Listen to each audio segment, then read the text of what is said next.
guys. So, magpapausok si Mabela. So, aayusin ko na. So, guys, andito na.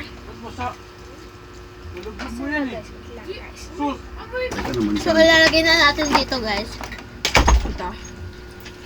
Pang takip. At may ganyan, para saan? Hindi ko na. So, ilalagay ko na dito, guys. Buti hindi mababasagin. Ito, guys, dito sa isa. Katabi ng takip. May ubot sipon. Pwede ito, guys. Pwede to sa hika, sa may ubot sipon, guys. Sabi mo, kami asin lang. Tapos, guys, sa amin lang po, Asin. asin lang, tsaka tubig. So, may bala to, guys, pero hindi namin ginagamit. Parang expired na eh. So, ilalagay na natin, guys, dito. Ito, guys, merong asin tsaka water. So, ilalagay na natin dito, guys. Para mawala yung tsaka. Yan. So, dito na Para? natin. Tapos, isasaksak na natin, guys. Kasi lang, para hindi matapon, hahawakan ko.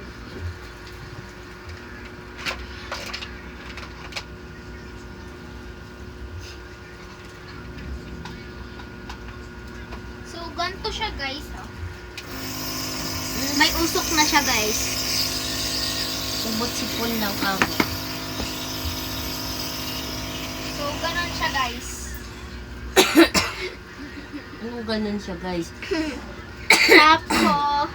Tapos, kapag naubos na po to, pwede Kasi po, may ubot sipon. Kahit di ka uminom ng gamot. pwedeng umulit nito, no, Mamila? Opo, kahit di ka uminom ng gamot, pwede yan. Para mawala yung sipon mo. Rinig Tsaka niyo?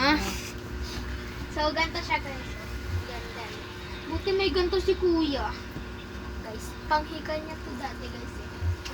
And guys, wala natanggal, guys. Wait lang. Ano na? So, hindi siya maigi yung Alam mo ko paglalagay nga, natin. kasi may sipon si Mamila, tsaka ubok. Si Mamela. Asan yung panyo mo? Huwag mo na yan. Wait lang. Baka hindi maigi. Wala nga. Okay na ba to? Okay. So, wait lang, guys. Sandra, ano nilagay mo dito? Ano, tubig po tsaka salt. So, may ubo si Mamela tsaka may Okay. sipon ako. Dito. So, ganyan yan, guys. So, tapos pagkatapos po niyan, hilutin ko na si Mamela. So, yan lang, guys. Bye-bye.